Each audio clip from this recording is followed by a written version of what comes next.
Good afternoon, everybody. Welcome to the regular meeting of the Laguna Woods City Council on December 20, 2023 at 2 o'clock in Laguna Woods City Hall.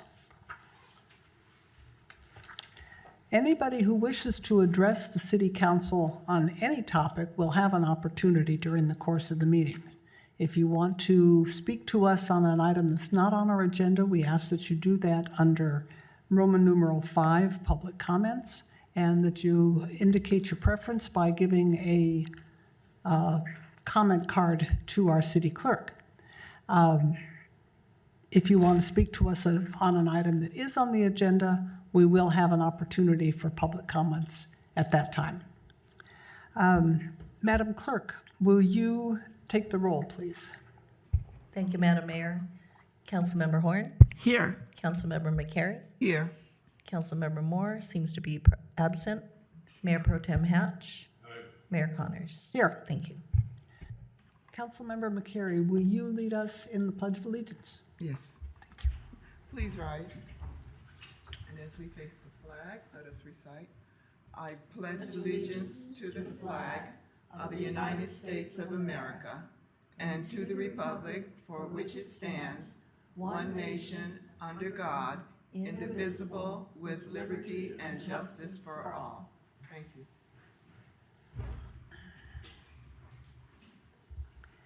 Now, during the presentations and ceremonial matters, do we have anybody here from Congressman Kim's office, or is she coming later? She'll be in a little later this meeting. Okay. I do want to take a minute right now, simply because this is our last meeting of the year, and we will be, this is my last meeting as mayor, so we're going to be changing things around at the end of this meeting, and I just wanted to take a moment to review some of our accomplishments during this year. The council adopted a 2-year balanced budget and an 11-year capital improvement plan. We distributed our annual comprehensive financial report, which was prepared according to the government accounting standards and which exceeds the basic requirements, giving a broad financial disclosures on our financial statements. Our library, as you noticed when you walked in, is complete. We will be accepting the project today, and the grand opening is set for January 27th. We've made progress on the new fire station. We've had assistance from Senator Min and others, and our city manager went to Sacramento to testify. We have enacted a cannabis ordinance, and there is one party which is applying for a permit and modifying a building to open in preparation, so we hope that will go along smoothly. We adopted interim objective design standards, that is, architectural standards, which we intend to use to protect the city's character and interests regarding the look and feel of new development and redevelopment. And that's mostly a public preference and a council preference for the basic look that we have in this building and elsewhere throughout the city of something that you might call Mediterranean or mission standard or Mexican or whatever. Anyway, stucco and tile is sort of what we prefer, and we hope that as people renovate their businesses and their buildings, that we can preserve a kind of a unified look throughout the city.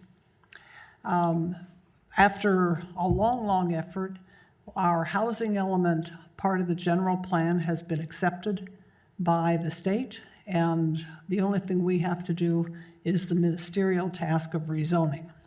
So those are some of the things that got done during this year, and I think it's been a good year for the city and a good year for the council.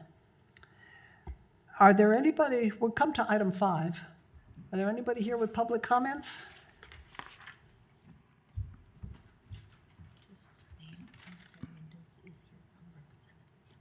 Okay. Madam Mayor, may I say Yes. something? Thank you so much for giving that report. And as you were discussing each of the agenda items, I was just really feeling great about what the accomplishments this council has achieved this year. So thank you for reviewing those. It was really great to hear. Thank you. What I should say is that Councilmember McCary is just finishing her first year, and she has been a hard and diligent worker, a quick study, and she is the one I can count on to point out or to take a point of order when our discussion ranges a little too far afield, and she brings us back to council business and doesn't let us go too far astray. And also very helpful in connecting us with the community bridge builders, which is reflected in our recent decision to add Kwanzaa and Cesar Chavez Day to our list of city Juneteenth. I miss it every time. To our list of city-approved holidays. Okay. For public comments first, I'll ask Ms. Laurel Elting to come forward.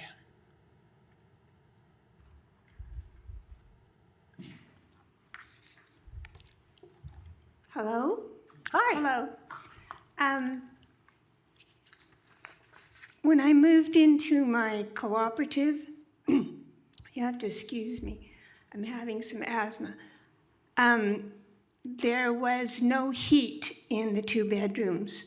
An inspection had been done in 2015 after a remodel, and somebody had taken the heat out of the ceiling and not replaced heat sources in the bedrooms. So I was asked to put heat in the bedrooms, and I was told I could not purchase the co-op unless I agreed. So I, of course, agreed.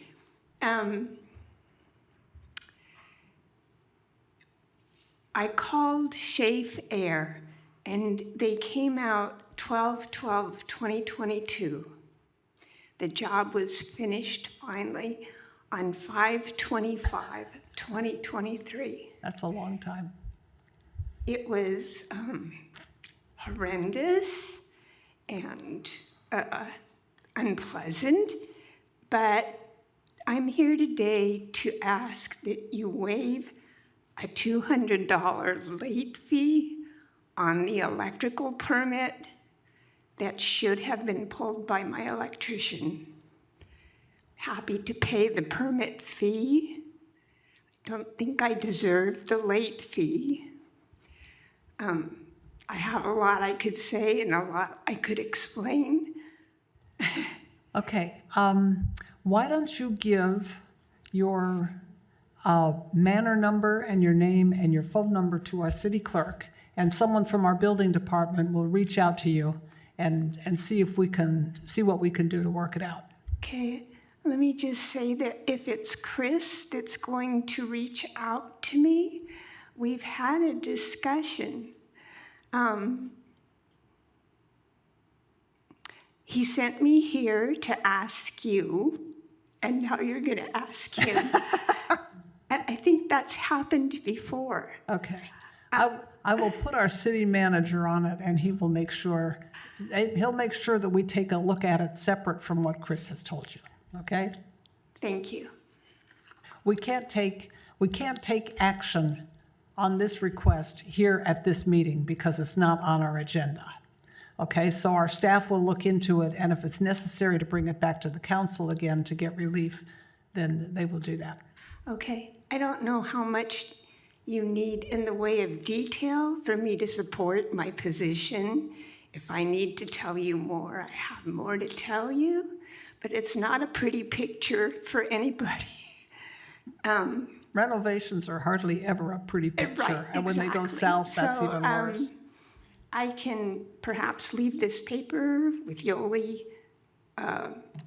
That'll work fine. And Anyway, then my the name arts- is Laurel Elting, and my cooperative is 74F. And the last person that ended up on this project was Mike Horton.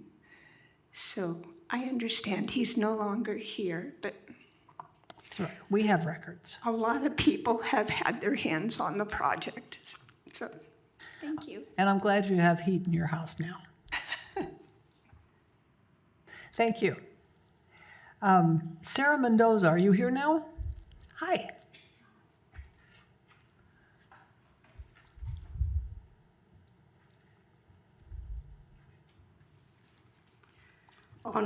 Excuse me. I'm recovering from a cold, so please forgive me. But on behalf of Congresswoman Young Kim, I'm here to present a certificate to the mayor of the city of Laguna Woods for the incredible year, as mentioned, that happened in 2023, and for your endless leadership, as well as your continued success as a city and everything that this city council accomplishes. So on behalf of Congresswoman Young Kim, this is a congressional recognition in recognition of your leadership and dedication as the mayor of the city of Laguna Woods, California. Thank you for your service to our community. Well, thank you. It's not often that Congress comes down to our little city. I think we should pause and take a picture. And I think because the mayor accomplishes nothing in isolation, we should have the council for the picture as well. So, Congratulations, Cynthia.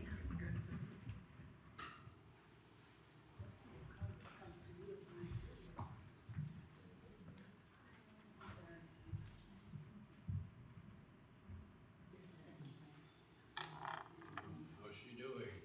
She's doing well. She's back in Washington. She's back here in the district now that the chaos is kind of subsided. But good to see you. Good to see you. Good too.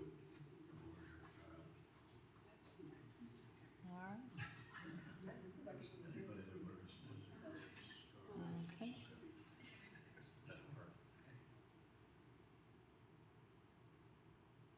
One last close up. Perfect, thank you.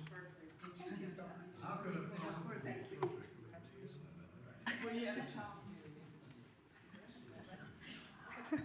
Yes. I said I was going to reach out to you, but it's been a crazy year. I do. We'll try again in Next, 2020. okay. Good.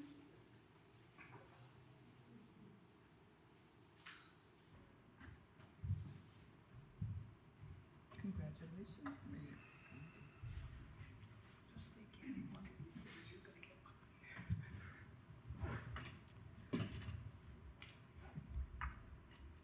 okay. Are there any other public comments? Are there any other public comments? Anybody else want to address the council? Okay, public comments are closed. We come now to the consent calendar. And actually, I'd like to remove item 6.6 from the consent calendar. It's the library project, and I think if we're going to accept the library, we ought to do it as a celebration and not just something we slide across in the consent calendar. Will somebody make a motion to approve the consent calendar except item 6.6? I'll move the consent calendar except for item 6.6. Moved and seconded, all in favor? Aye. Okay. Now let's move to 6.6, and I'll ask our city manager to give us just a brief summary. Sure. So the agenda item listed as item 6.6 is two actions.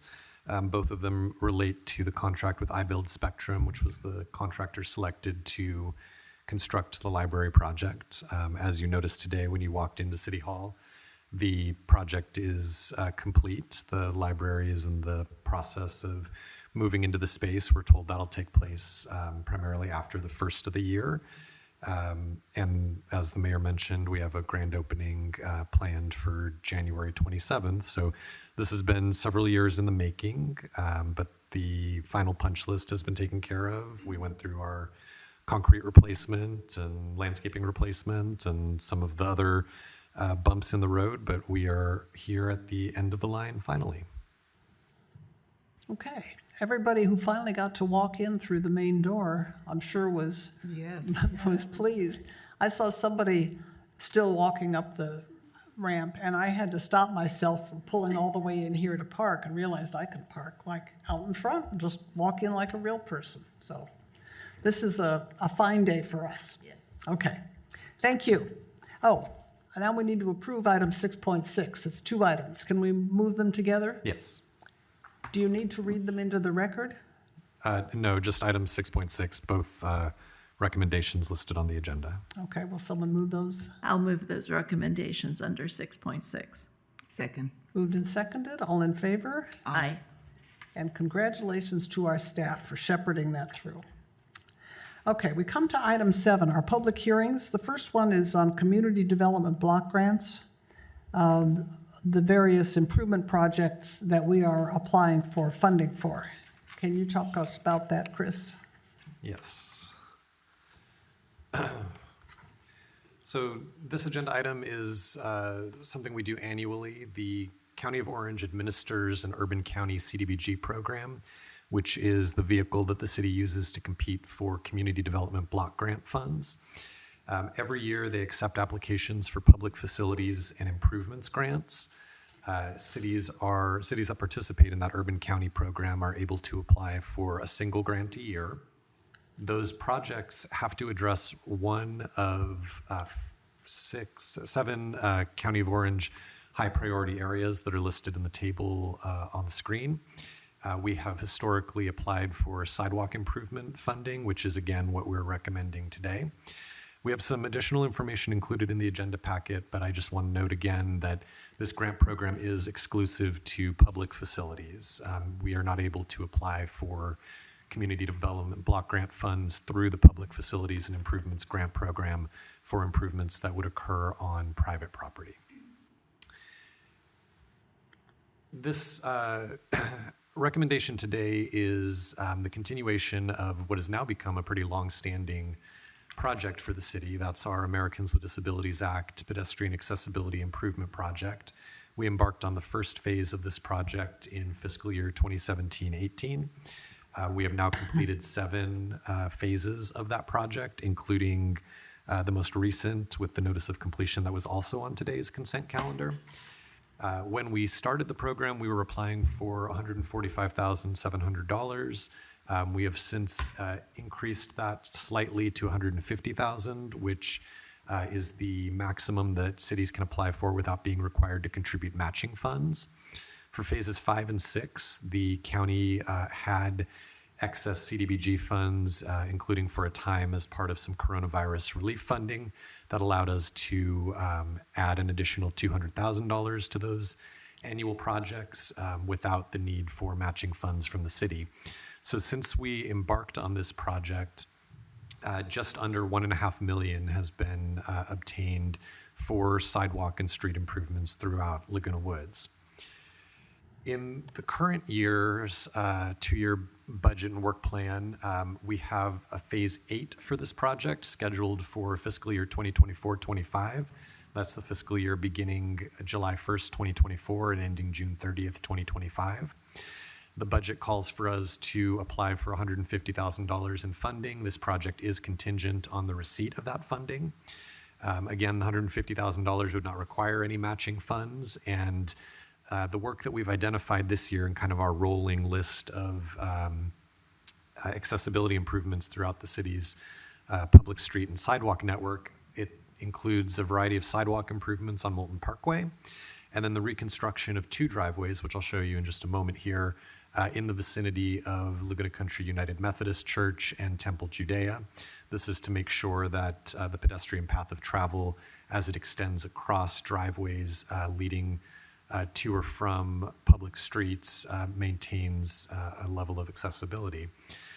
The current project, or the Phase 8 project that we've proposed, is intentionally geared toward work on Moulton Parkway. The current year's project, Phase 7, which again was accepted as complete just a moment ago, that work took place on El Toro Road, so we do try to mix up the geographic location of this work to distribute it as evenly as possible throughout the city. The 2 driveways that we're recommending reconstruction for in this Phase 8 are the 2 driveways that serve Laguna Country United Methodist Church and Temple Judea. Where the cursor is on the screen, that is the larger of the 2 driveways that provides access to both places of worship. There is a second driveway, and I apologize, the Google Earth photo is a little sunny, but generally speaking, where my cursor is over here on the screen, there's another driveway that cuts across the front of Temple Judea and then joins up with the shared parking lot in the back. So our purposes with this work would be to ensure that there's a flat and accessible path of travel across the driveway. You can see right now that if you leave the sidewalk and you cross the driveway, you've got single panels of concrete entirely sloped across that width. We would be, as we've done in the last couple of years, flattening out a portion of it to allow for pedestrian crossing and then modifying the slope and grade of the remaining ramp. We have talked to Temple Judea and the Methodist Church about this project. Both organizations are supportive of the improvements. The improvements themselves would occur on public property. There may be some work done on private property to make that possible. That would be a part of the design and entitlement process for this project. So there is an opportunity today for a public hearing on the city's prospective submittal of this grant application. There'll be an opportunity for public testimony, and then after the public hearing is closed, I'll just read them now for the record. Staff recommends that the City Council approve the submittal of a proposal to the County of Orange requesting $150,000 in Community Development Block Grant, CDBG funds under the fiscal year 2024-25 Public Facilities and Improvements Grant Program, County of Orange RFA number 012-24010605-NC, to support the Americans with Disabilities Act ADA Pedestrian Accessibility Improvement Project Phase 8, which generally consists of driveway and sidewalk improvements on Moulton Parkway.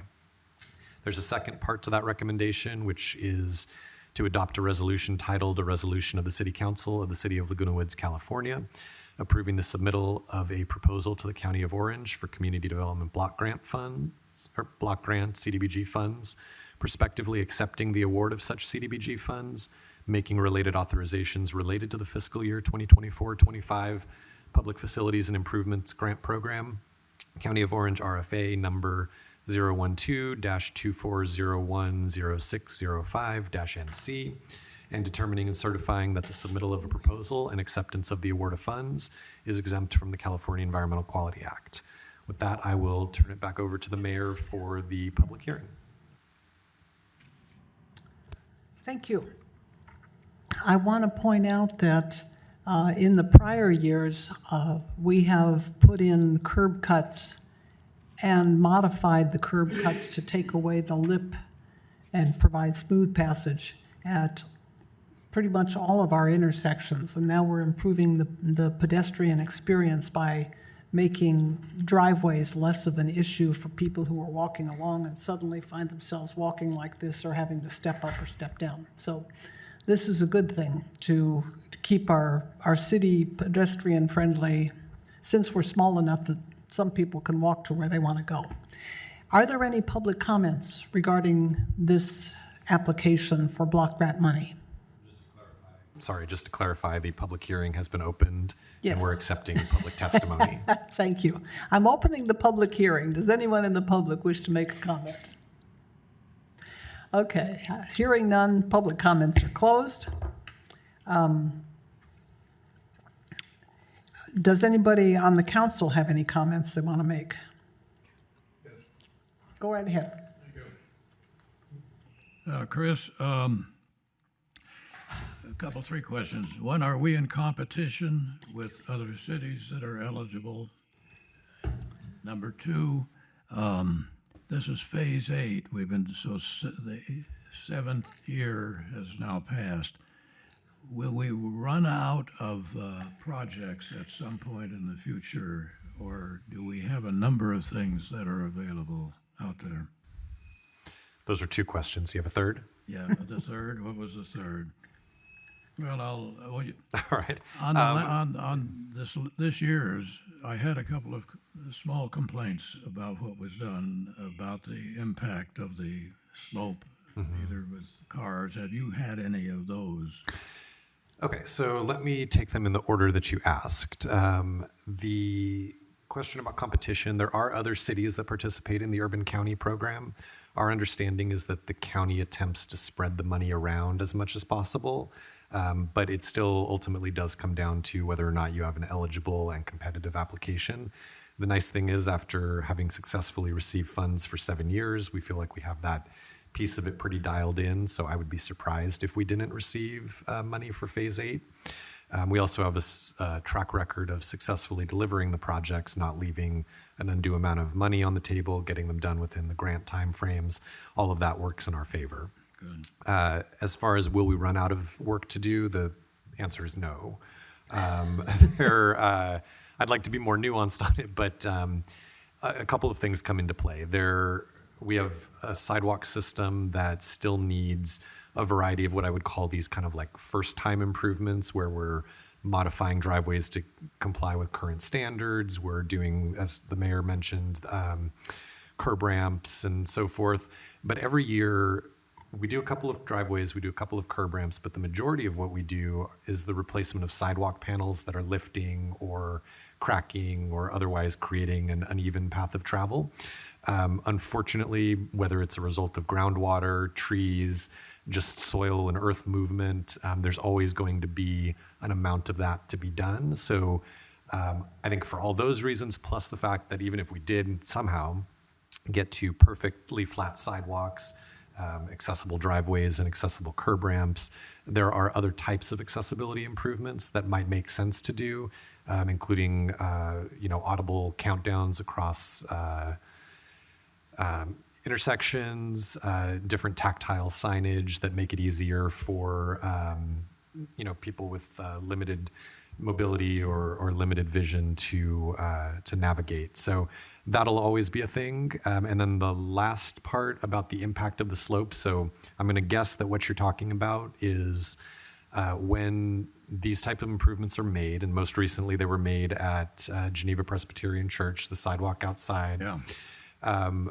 Oftentimes, in order to get the pedestrian crossing flat or near flat for accessibility purposes, it requires making a portion of the ramp leading from the public street to the adjoining property steeper. And so it is true that in the course of creating some of the pedestrian crossings, some of those ramps will get a little bit steeper, and you may feel it a little bit more in your vehicle than you did before. That's simply the way that we're required to get to that cross slope for pedestrians. But is that what you were talking about? I think it was across the street, yeah.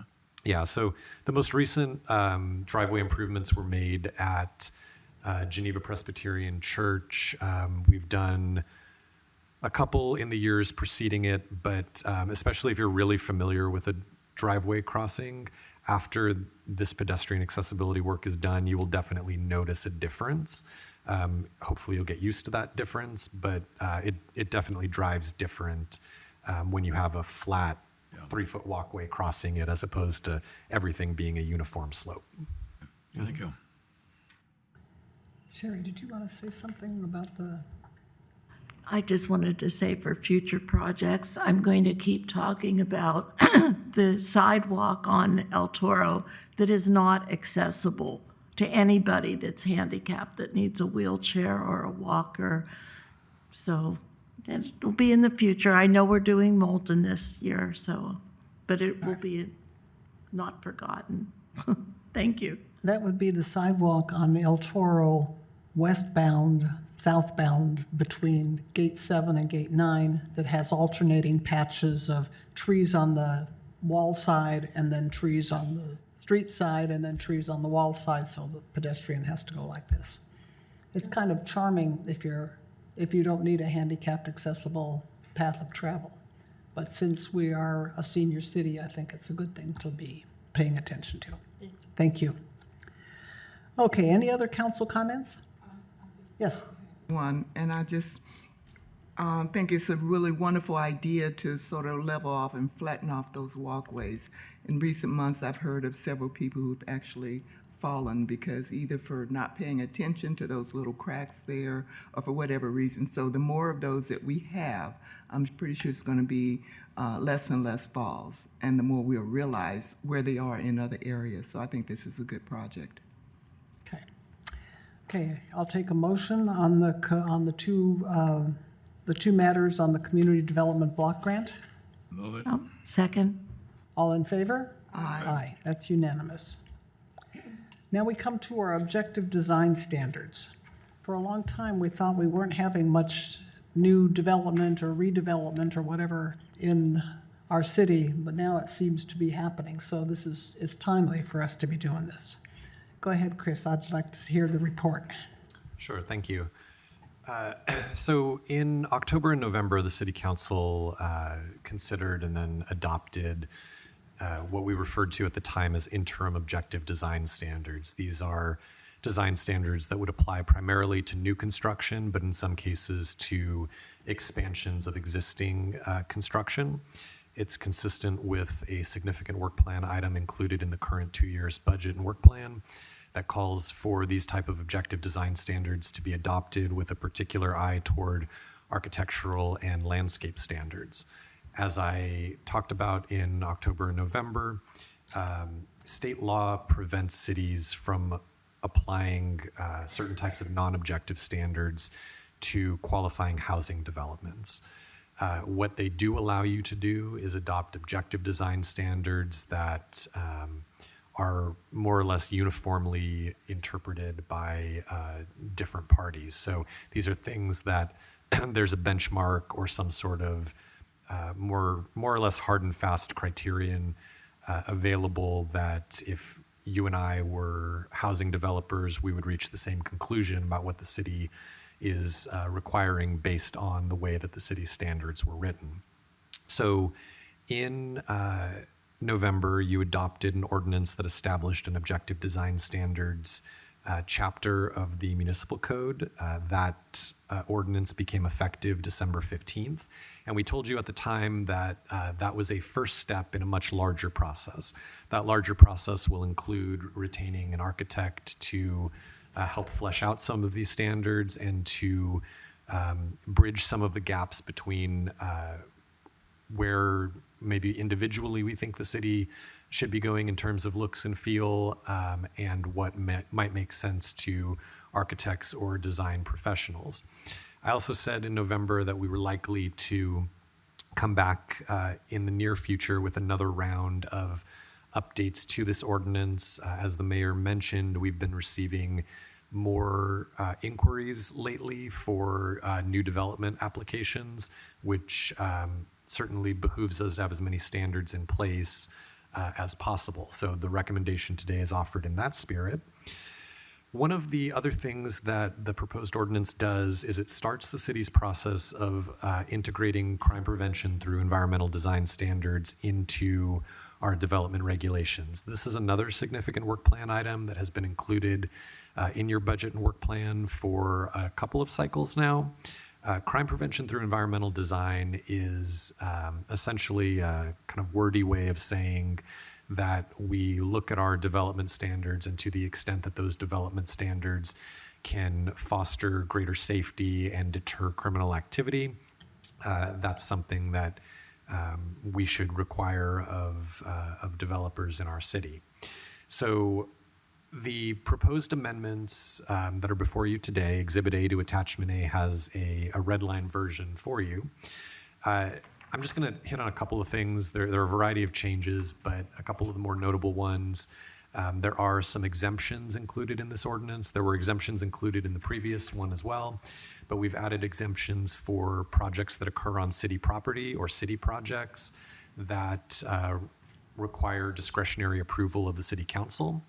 And then we've also exempted projects that have obtained planning approval from the city prior to January 31st of 2024, with the idea being that developers who are proceeding in good faith with land use applications should not be required to modify their projects at the 11th hour because the city's design standards have changed. We also have included some language in this ordinance that would require certain types of trash enclosure signage on project sites where there are more than one trash enclosure. So one of the things that we have learned through the process of transitioning from one solid waste hauler to another is that the more we can do in terms of identification of trash enclosures, the better. When there are multiple trash enclosures serving a property, it becomes difficult for the solid waste hauler to know where to go when a resident calls something in or a property manager calls something in. So these standards require signage, essentially sub-addressing on trash enclosures when there's more than one on a property. And then if those trash enclosures serve residential uses and the city provides bulky item collection for those facilities, we also require signage to be installed in the trash enclosure explaining how residents can take advantage of those services. As I mentioned, the crime prevention through environmental design standards, we've started to incorporate some of that here. So if you look through that proposed ordinance, you can see some standards related to access control, standards related to locations where security cameras are required, and then some standards related to visibility, which is a big concept in crime prevention through environmental design. But the idea is that the more lines of sight that you can provide into otherwise isolated spaces, the better. So you'll see some standards that relate to visibility into elevator cabs that serve buildings larger than 2 stories. In the previous ordinance, there was an ability for applicants to apply for alternatives to the city's standard designs, subject to a conditional use permit. We've included some language in this ordinance that would create an additional pathway for applicants to apply for alternative design standards in the event that they can demonstrate a financial hardship caused by the city's standards, either for construction or operation of their facilities. And as I mentioned, there's a variety of other changes in there. We've given you the red line so you can kind of track back the changes. Today, there's an opportunity for a public hearing after public testimony is received and the public hearing is closed. Staff recommends approving the introduction and first reading of an ordinance read by title with further reading waived, titled An Ordinance of the City Council of the City of Laguna Woods, California, amending sections 11.10.010, 11.10.020, 11.10.020, 11.10.030, 11.10.050, 11.10.060, 11.10.100, 11.10.110, 11.10.120, and 11.10.130 of Title 11, Planning and Development of the Laguna Woods Municipal Code, pertaining to objective design standards for certain new development and redevelopment projects, and determining and certifying that the ordinance is exempt from the California Environmental Quality Act. If the City Council takes that action today, this would come before you for second reading and consideration of approval in January. And if that action was taken, it would be effective 30 days thereafter. With that, I will turn it back over to the mayor for the public hearing. I'm always impressed when you rattle off the numbers of all of our ordinances and different statutory sections. And I wonder if you know off the top of your head what happened to 11.10.040 and how come we're not amending that one? Because it was perfect the way it was. I'm sure we'll amend it at some point in the future, but not every section that you adopted in November was recommended for revision today. Thank you. Okay, let's open a public hearing. Are there any public comments on our design standards? Catherine, you were one of our original proponents of design standards, so tell us what you think. I just come to really say I appreciate the activity of the last 6 months to get it accomplished, because I think it was last summer when I brought it up to you guys and to you all, and that Chris has really worked hard to pull it together, and I think it's a real improvement for the city, and I want to thank you for for taking the action. Well, thanks for bringing it to our attention. It's good to have these things in place before people start redeveloping their property instead of scrambling around afterwards. Are there any other public comments? Okay, the public hearing is closed. Are there any council comments? Does this apply just to public property, or would it apply to the whole city? It would apply to the whole city. Right now, the way that it is set up, let me just flip to applicability. So it applies citywide. It applies to new construction that is equal to or greater than 25 square feet. That's for any building or structure. It includes any new construction of trash enclosures or expansion of existing trash enclosures when that expansion is 25 square feet or greater.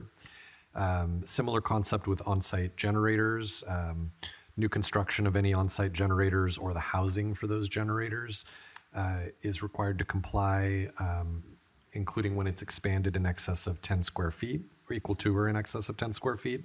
And then it applies to developments and housing development projects, which are both terms defined in state law, but generally relate to new housing construction projects.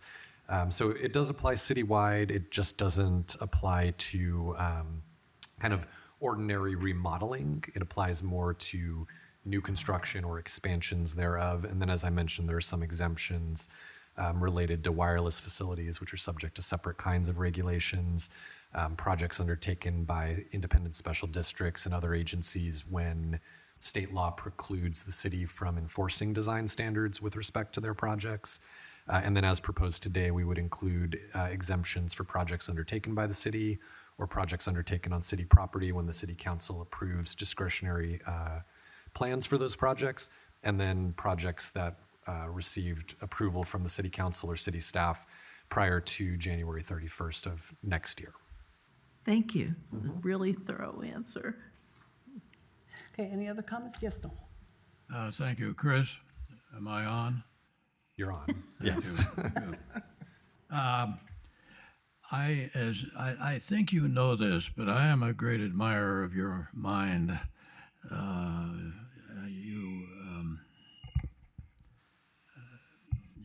You come up with answers even before the questions are asked. And my first question is, what is the source or the genesis of the changes you have made redlined or blue-lined in this amendment? Yeah, short answer is we're continuing to review what other cities have in place and borrow the things that make sense for us. There's also, if I had to kind of create a second category for you, it would be making sure that our regulations are internally consistent. Yeah. One of the things that we plan to do as part of this project is to move as many of our design standards into this chapter so that there's a single, point of reference for developers. And so as we've adopted some things, our code is kind of arcane in points. A lot of it was carried over when the county incorporated. And so there's some cleanup there to make sure that there's internal consistency in our code. But for the most part, this is still borrowing what we can from other jurisdictions to get as much of the framework of it built out before we bring the architect on board to do more of the look and feel type regulations. All right. That's good. Now go to the trash enclosures for just a moment. Yep. A picture down the road when, because we negotiated the contract for the village trash collection, did we not? Yes. Okay. Are the elements of the trash enclosure amendments here going to be a problem for the village when that contract comes up for renegotiation? No. So the only way that these trash enclosure standards would apply would be if there were new trash enclosures being built or if existing trash enclosures were being expanded by either 25 square feet or more. So existing trash enclosures get to stay the way that they are. These standards don't apply to them. And so far as we know, the village wouldn't have any interest in changing that, or do we have a sense of that at all? I'm not aware of any active interest on the village's part in terms of changing trash enclosures. I know in the past they've sometimes made small modifications to trash enclosures we've tried to allow for some flexibility for property owners to not have to spend a huge amount of money to make a small change, which is why we have that 25 square foot kind of grace change category. But no, I'm not aware of any change that this That would implicate. materially increase the cost to the village. I would say that, like, if the village decided that they were going through and they wanted to reconstruct all of their trash enclosures for some point, then they would be required to put roofs on the ones that don't have roofs, and that sort of thing. But if they're maintaining what they have in place or making small modifications to them, then this wouldn't even come into their. As an aside, how's our trash collector enjoying his contract now? Would that be inappropriate to comment? I can briefly say that we'll have some agenda items after the first of the year related to solid waste, but we are in a better place than we were a year ago, which is a good thing. Okay, good. Finally, are there any, this goes to the line that says projects that received planning approval. Have there been any projects that fit that description that get the exemption? There are some projects that have been approved but not yet constructed. So off the top of my head, I'm thinking the Parentis Healthcare building on Paseo de Valencia, and then the Shell station here at the Molten and El Toro intersection. Those projects have been designed. They're going through the building permitting process for them. In some cases, they have building permits. In some cases, they're working through them. We just wanted to make it clear that the intent was not to upset the apple cart right before they're getting ready to construct the project, and that these regulations were really looking at the next wave of development projects as opposed to what's already come before you. And if there's somebody out there ready to move, they have to get here and we have to have approved it before the 31st. Am I right or wrong on that? You're right. I mean, I don't believe that any projects will come to you before January 31st, Well, all right. but yes. And Helm isn't this type of project. I mean, they're just I'm going nuts with this. Is everybody else getting the vibe, the It's feedback? Am I hearing yeah. aids? Yes. Okay. Yeah, no, the projects that are everything that is underway right now would, for the most part, The horse hasn't left us with a cart. I mean, or whatever this. yeah, I mean, there are projects that are underway that may have to, or that are in the plan check process for planning approvals that have not yet made it to you. Those projects may have to tweak their design a bit to comply with these standards. But the people who are further along and are either ready to build or almost ready to build, those projects would be kind of grandfathered out of these regulations. Okay. Yeah. Well done. Any other council comments? Okay. Will somebody make a motion on this item to approve this the introduction, first reading of the ordinance? I'll move the design standards. Second. All in favor? Aye. Aye. That is unanimous. Okay, now we're coming to city council business, which includes 8.1, our annual comprehensive financial report, and the auditor's report. Always an exciting time. Yes, and I'll just make a couple of comments as our independent auditor is joining the meeting remotely. This item is on your agenda every year this time of the year. It is the annual comprehensive financial report for the preceding fiscal year, so the year ended June 30th of 2023. There are a variety of documents that were included in the agenda packet and are also available on our website that Eric from Brown Armstrong Accountancy Corporation will walk you through today. I want to note that this is the final year's worth of work under the existing agreement with Brown Armstrong Accountancy Corporation. Their work will conclude after they complete the work that's underway for the 2022-23 fiscal year. This is the 9th year that we've prepared an annual comprehensive financial report, and as the mayor mentioned earlier, This is something that we do that goes above and beyond the minimum that is required in state law. It's a broader presentation of our financial statements than is otherwise required. And I don't want to steal any of Eric's thunder, so I think I will leave my comments there and turn it over to Eric for his presentation. Eric, you should be able to unmute yourself. Sure. Can you hear me okay? Yes. Yes, we can. Thank you. Okay, thank you. Well, good afternoon. It's my pleasure to present here today. First of all, I would like to take this chance to thank Liz and the accounting staff for their support and hard work during this audit year, during this year's audit. The overall audit process went very smoothly, and we were able to complete our audit as we planned. I would like to briefly explain our audit scope and audit process here. We performed the audit of the city's financial statements, as well as internal controls over financial reporting and compliance for the fiscal year ended June 30th, 2023. Since the city incurred over $750,000 in expenditures funded by the federal grants during the fiscal year 2023, we are also required to perform a federal compliance audit in accordance with the uniform guidance. This federal compliance audit is still in progress. We plan to perform the audit during the first quarter of the 2024.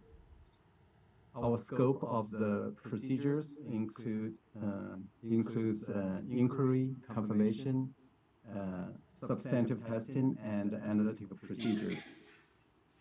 The following areas are some of the most significant audit areas we focused on during our audit. For cash and investments, we confirmed the cash balance and the fair value of the investments as of June 30th, 2023. For revenue and the related receivables, we confirmed the tax revenue and performed internal controls testing and analytical procedures certifying the revenue received during the fiscal year. We also certified the receivable balance as of June 30th, 2023. For expenses and expenditures and the related accounts payable, we performed the internal control testing and analytical procedures over the expenses and expenditures. We also performed a search for unrecorded liabilities to make sure all material items were accrued at the end of the fiscal year. Finally, we performed analytical procedures over the city's compliance with its adopted budget for the fiscal year 2023. We did not propose any audit adjustments as a result of the audit, and our audit testing resulted in no audit findings. We issued 2 separate audit reports as a result of the audit. Independent auditor's report of the city's financial statements, which we issued with an unmodified opinion or clean opinion. We also issued a report on internal controls over financial reporting and compliance, as well as other matters, which were also issued with an unmodified opinion, with no findings on internal controls or compliance. Finally, I would like to discuss about certain significant required audit communication items with the City Council. The city adopted government accounting standards for statements number 91, 94, 96, and 99 during the fiscal year 2023. We determined that none of these new accounting pronouncements have a significant impact over the city's financial statements. The city's financial statements disclosures are neutral, consistent, and clear. The most sensitive estimates for the financial statements are estimates relating to the net pension liability and the net OPEB liability, which are based on the actuary valuations. We evaluate the key factors and assumptions used to develop these estimates and determine that they are reasonable in relation to the overall financial statements. We did not identify any misstatements and did not propose any audit adjustments during our audit, and we did not have disagreement with management during our audit. Also, we did not consult with other accountants during the audit process. Our discussions with management during the normal course of our relationship and our responses were not conditions to our retention. We encountered no audit difficulties during the audit, and finally, we did not detect any fraud or abuse issues relating to the city's employees or management. This concludes my brief presentation. I'm now open for any questions you may have. Thank you, Eric. And before we get to questions, I just want to extend my gratitude as well to Liz and her staff for their work on the audit. They're the ones who do the actual heavy lifting on this. Madam Mayor, if you want to accept any public comments and then any council discussion or questions that you might have for your auditor as well. Are there any public comments regarding the audit? As far as the council is seeing none, that's closed. As far as the council is concerned, I just want to say that a clean audit is always a good thing. And it never comes all by itself. It only comes with real attention to detail and real attention to integrity in the way the books are kept. And that goes from the top all the way down. So thanks to Liz, thanks to Chris, and thanks to all the staff for your work during the year that has made our books in the kind of condition that will result in this kind of audit. Thank you, Madam Mayor. I want to echo your comments well. In addition, it's just really good for us to hear as a council, and also I believe as a city as a whole, to hear from an independent auditor and so transparent that everything is out in the open and there is no conflicts and there weren't any disagreements and there wasn't any breach of any privacy or anything like that. So I wanted to say how much I appreciate the report. Thank you very much. And thank you to the staff. Secretary, go ahead. I just want to echo the echo and thank you to our staff. You did a great job, as you always do, and it's nice to see it reflected back in a clean audit report that the whole city can see. Thank you very much. No. I have three comments. Number one, as I have gone through your report a couple of times now, I have come to the conclusion that I am delighted that I went into law and not accounting. I think there was the amount of work that it takes from staff's point of view as well as our auditors is impressive, to say the least. So thank you all. And Elizabeth Torres, you replaced a star in that chair, and you have become one yourself. Thank you very much for the hours you put in and keeping everything and keeping Chris in line. We appreciate that very much. And finally, again, on the specific audit of the federal government that required you to audit the monies that we receive from them, to get a clean opinion on that was very gratifying to me. So thank you both, and certainly for Chris for creating many of these potential issues that have now been put to bed, and the city is stronger for that, and we appreciate both of you. In fact, I think what we ought to do is when the meeting ends, why don't we just leave the screen on and leave them both there and let them bask in our pleasure, and thanks very much. Yeah, I'm sure you'd love that. This is a receive and file item. Do you need a motion on this? Yes, if you wouldn't mind, the recommendation is to receive and file the documents listed on the agenda, of which there are 4. And we can do those all in one motion. You can. And I will go ahead and move that auditor's report. I I second. Moved and seconded, all in favor? Aye. That is unanimous. All right. Thank you, Eric. Thank you, Liz. Thank you. Okay. 8.1. I think we're finally to item 9, the council reports and comments. We're going to start with the Coastal Greenbelt Authority. Do we have a report? There is no report. The next meeting will be January of next year.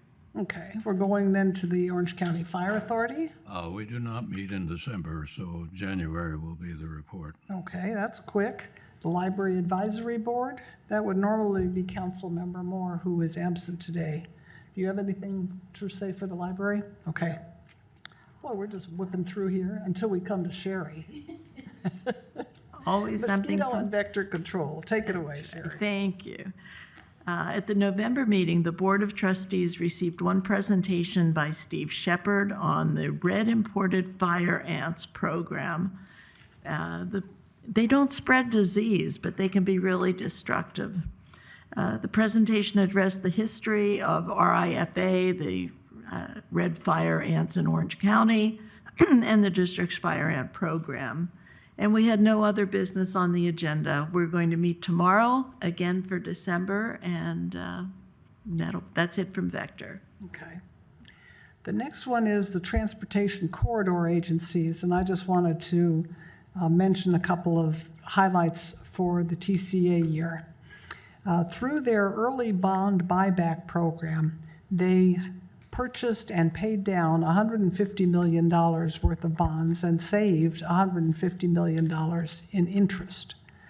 As a result of that, the rating agencies, Fitch, Moody, and S&P, updated the bond ratings. We are now investment-grade bonds, which means we have lower interest whenever we have an offering. And with less interest to pay, we are able to fund our capital improvements, hopefully through 2035, out of our available cash without having to do any new borrowing. And that includes the 91-241 Express connector, which will benefit people headed to Las Vegas or Riverside for the weekend. We have a very high customer service rating, and we are now entering a contract with San Bernardino County TCA to provide back office support so that people who drive on those roads will actually have their tolls processed through our computer system, because ours is one of the better ones in the region and maybe one of the better ones in the nation, which makes us proud to be an industry leader. We also have improved our good sustainability. For every square foot of roadway that the Transportation Corridor Agency lays down, they have to do a square foot of environmental mitigation. And so we have a number of mitigation sites, including the one near Cook's Corner, where we graze cattle several times a year to remove invasive species and promote the growth of indigenous plants. Our wildlife fencing along the 241 has reduced the incidence of wild animals being struck and killed on the freeway to 0 or near 0. And that is also a model. People come to look at those fences from other agencies. And most of our environmental mitigation sites are passive. That is, we just find a place that needs to be returned to its original state, and we do so, and we get it certified, and then we're supposed to make sure it stays that way in perpetuity.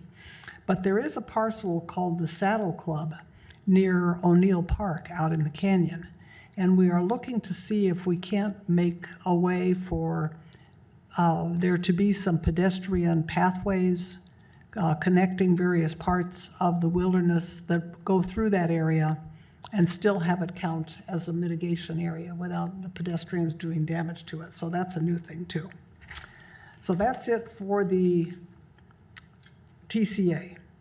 The next one is watershed management. That belongs to Councilmember Moore, unless you have something. Okay. Liaison to the Community Bridge Builders, you have any reports? Well, just a couple of things. In January, we're having a couple of people talk about experience. Actually, they're going to read poems that they've written about experiencing discrimination and hatred and how it feels, and it's going to be called Walking in Our Shoes, because we've heard from a few people that what got them out of white supremacist organizations or something was hearing from people about the actual effects on them. So we're hoping that program will be effective. And in March, we're having that one 300-person song thing. So anybody that wants to be part of a choir, whether you come with your club, whether you come individually, whether you can sing well, whether you can't sing well, but it will be 300 people, and the ones coming from like the Korean club will be coming in their outfits, and the Chinese club, and the India club, and the Africa club. So it should be very exciting, and we'll get to meet and talk for 3 days of rehearsals to people from all over the world. And the songwriter is coming to participate from New Jersey with his wife. So if anybody wants to be in that choir, just contact Community Bridge Builders, and we'll make sure that happens. Thank you. Thank you. I just wanted to add to that. One of the people that are reading or reciting a poem written by them in their experience is our own Councilmember Horn. So, yes. Everyone be sure to come. I'm sorry, go ahead. No, I'm finish. done. I was just going to say, poetry is a wonderful tool to use, means of communication. And it seems to me that to have a positive statement of that people have been coming together on the choral group sends a message that's more powerful than saying all of the bad things, because now these are the good things that can happen when people join together like that. So that 300 boys in their own native land costumes is good. Well done. Thank you. Okay, now we're going to take a short, are there any other comments and reports? Okay, we're going to take a short recess before we do our council reorganization, in which case our Mayor Pro Tem will step up. Let's be in recess for a minute or two. Okay, we're back in session, and it's time for our city council organization and reorganization. After 1 year, we normally rotate the position of mayor, and we normally rotate the position of mayor. So I'm going to nominate our Mayor Pro Tem to be our next mayor. Will you accept the nomination, sir? On one condition. Yeah. That I get to pick the Mayor Pro Tem. Well, your selection has to be approved by your colleagues. All right, I'll chance that. Okay. I will be honored to accept, and let me just say that it is a pleasure to work with the four of you, and you as mayor have been, there's a quality about you that a quality of evenness, of balance, of the ability to see both sides, to bring people together, to say the right thing at the right time. And it has been in some respects, there have been some wins this year. It's been a tough year in some ways, but it has been one where I think the council has shown its colors. I think that it has been a pleasure to watch your growth and watch your acceptance of the chair here in this council and your knowledge, and to see the intensity with which you feel toward people, and the willingness you have to go beyond the norm. Sherry, that's you I'm talking about. More. I already talked about Angie and now you. But, and I think Carol, oh, well, she's not here. You could talk about her anyway. We always talk about her when Well, she's not here. I think Carol is one of the very brightest, certainly in the top 10 women I've ever known, or persons I've ever known. She has a keen mind, and it has, I have never felt, and then our greatest voice from the village is sitting out there right now, and I've never felt during the years I've been on this council intimidated by all of these bright women that I'm surrounded by. So I will accept, and I will look forward to this city's future this year and years to come. I think it is bright. I think we have 18,000 people here that live in our city that have accomplished and still accomplish all kinds of miraculous things as a community. So yes, I will accept and have voted. Can I make the nomination for Mayor Pro Tem? One thing at a time. Let's vote on, You can, but somebody else can also make a nomination. I know that, I know Okay, that. okay. Yes, go ahead. Okay, first we should vote, one thing at a time. All in favor? we need so a motion was made by the mayor. Not a nomination? Yes, second. Second. Okay. All in favor? Aye. Well, that's unanimous. All right. Okay, now it's up to, actually, it's up to you as the presiding new mayor to accept nominations for, I will now accept nominations for Mayor Pro Tem. And I will call upon our former mayor to make that motion. Can you do it? you want, anybody else? I'd All like right, to make a Angie, motion. go ahead. I would nominate Council Member Sherry Horn as Mayor Pro Tem. May I have a second to that motion? Oh, I'll second. All right.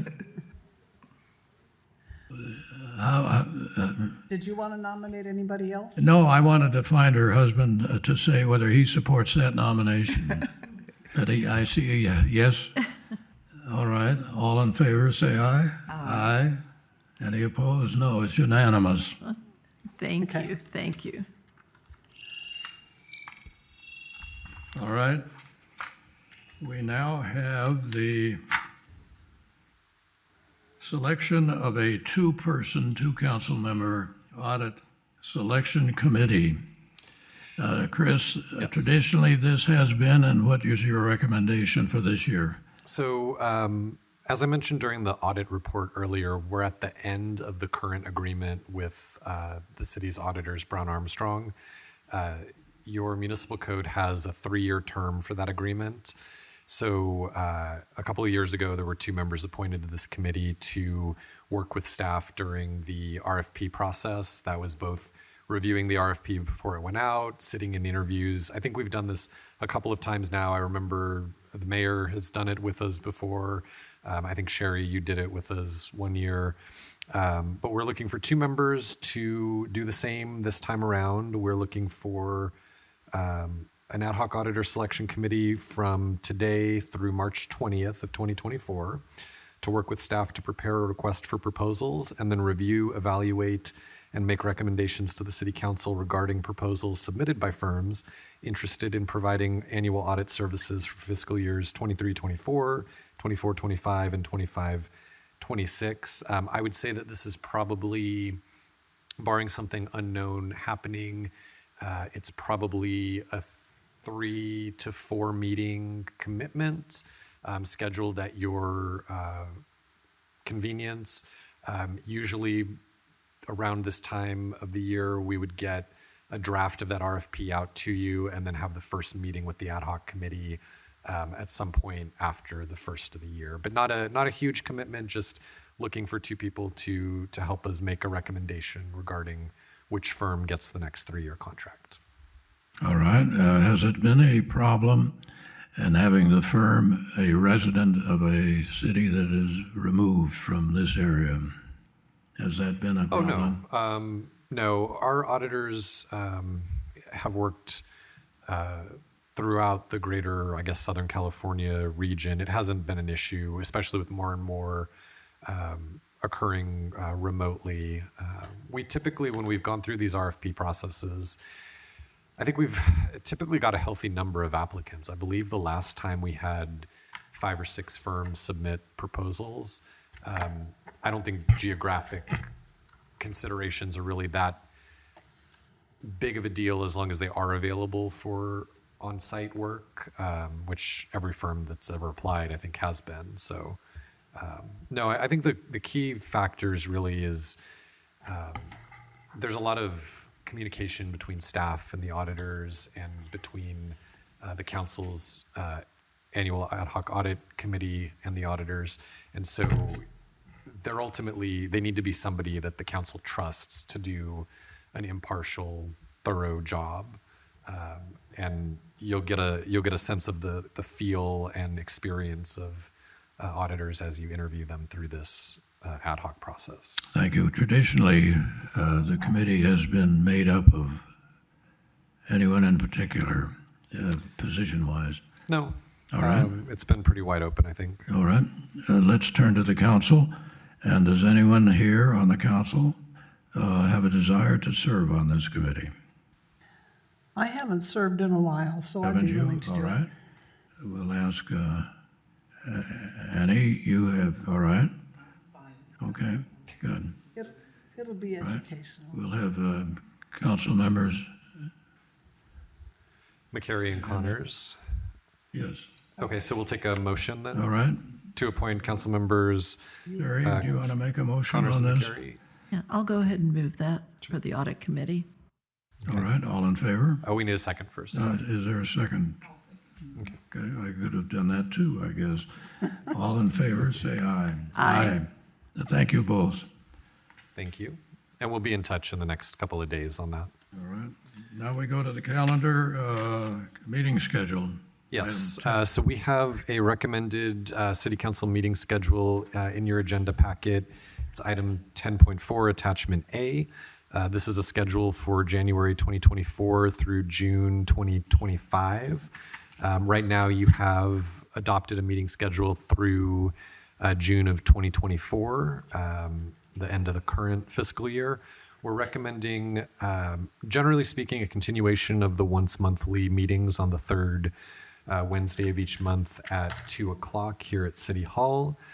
We have added 5 additional meetings to the schedule. A second meeting in January of 2024 on January 31st at 2 p.m. That's to accommodate anticipated city business. We've also added an adjourned regular meeting in June and proposed canceling the regular June 19th meeting. That June 19th meeting happens to be Juneteenth, which, as we discussed earlier, is now a city-observed holiday. So we would propose scheduling the what would become essentially the regular June meeting for 1 week later on June 26th at 2 p.m.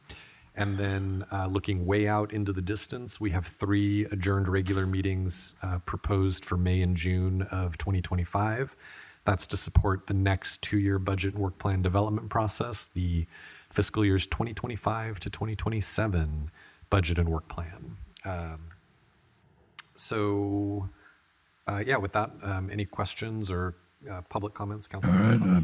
Is there anyone that has a problem continuing the third Wednesday? I'm not sure I'm going to be available on May 28th at 2 p.m. in 2025. I'll need to check my calendar. All right. All right. Have a motion on the schedule as presented. I'll move the schedule as presented. I'll second. All right. All in favor? Aye. Aye. Unanimous. Thank you. All right. Mr. Mayor, as we come up to the time to adjourn this meeting, I would like to adjourn the meeting in memory of Bob Ring.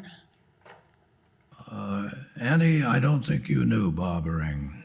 The 3 of us did, and so I'll ask you, if you would, to share why you would want Bob Ring remembered here, because those of us who knew him remember him with love and great affection. Well, he was a founding father of this city and was really a giant in the community. Bob died in September at the age of 90. He was born in 1933 in Newark, New Jersey, and attended Lehigh University on scholarship and graduated with a BS in engineering physics. He married his wife Betty, whom we also remember fondly, in 1956, which was a love match that lasted 67 years. That's a long time. Bob's career included not just engineering jobs, but management positions from sales manager to marketing director to corporate president, with products ranging from software programmable data terminals to semiconductors to ice cream, a big favorite. Bob and Betty retired in 1988 and moved to Leisure World at the young age of 55, and they were here for 27 years. Bob was on the Third Mutual board for 2 terms and was president of Third Mutual for 2 years. He was then elected to the Golden Rain Foundation board, where he was treasurer for a year and president for 2 years. He was a leader in the fight to oppose the conversion effort at El Toro to make it a commercial airport, and he was one of the 3 chief petitioners for the incorporation of the city of Laguna Woods, which became a city in 1999. Bob gave me my own start in government when there was a vacancy in 2009 due to the death of a council member. Bob encouraged me to apply for the appointment to fill the vacancy, and he mentored me in my early years on the council. He was truly tireless in his civic engagement. His goal was to leave the community better than he found it. In addition to his work on the HOA boards and the Golden Rain Board, and on the City Council, he served on the Saddleback Memorial Foundation Board of Directors, the Orange County Council of Governments, some committees for the Southern California Association of Governments, the Local Agency Formation Commission, LAFCO. He was on the Laguna Canyon Foundation Board of Directors and was its president. He worked with the Laguna Canyon Foundation to conserve 178 acres of property, which is now part of the Coastal Greenbelt. He was on the board for the California Pacific United Methodist Foundation and served as its treasurer and president. He was on the board of Laguna Hills United Methodist Church, the Laguna County United Methodist Church, and the Leisure World Historical Society. He personally wrote the coffee table book that celebrates Laguna Woods' 50th anniversary. He became famous for repairing a neighbor's leaky toilet while he was the mayor. His neighbor was having a terrible time and was complaining mightily about it, so finally Bob just got his tools and went over and fixed the toilet. And the neighbor was so impressed that he went over to the offices of the Laguna Woods Globe the next day, and lo and behold, he became famous as the mayor who repaired the toilet in the village, which marks him as a true public servant in my book. He is most proud of his role in leading Laguna Woods to cityhood. He was an avid gardener and maker of canned jam, and he unwillingly shared 4 different garden plots with the rabbits. I used to make a lot of jam with my husband, Jim, and Bob at one point gifted us with a whole sack of mandarins from a tree in his front yard. And so since the mayor had grown the mandarin oranges, and since I, the mayor, was stirring the pot to make the jam, we called it the Mayor's Mandarin Marmalade.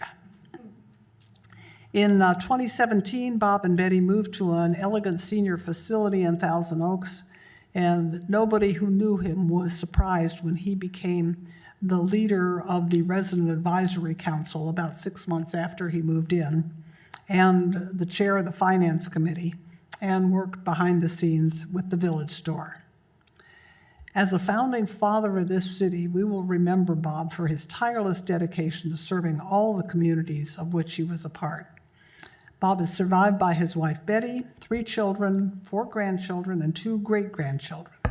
And if anybody wants to write a note to Betty or to give her a call, we have that information here at City Hall on how to contact her.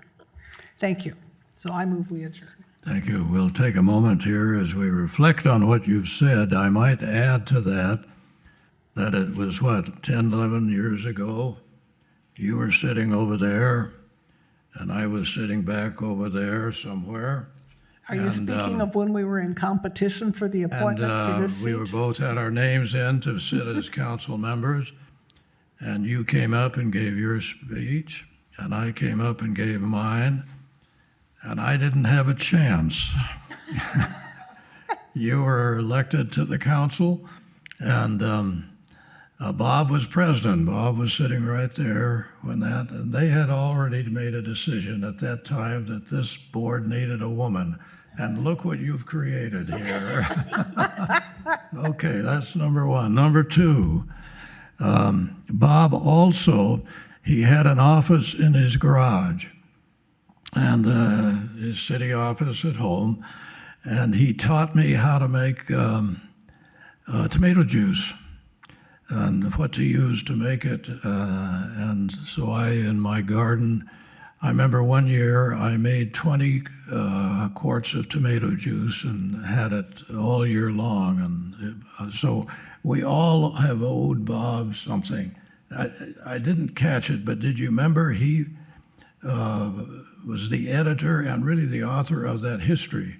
Yes, the coffee table book. Yeah, I mean, that is a remarkable book for those of you that don't have that. The pictorial history of Laguna Woods, both before and after. It's a remarkable thing.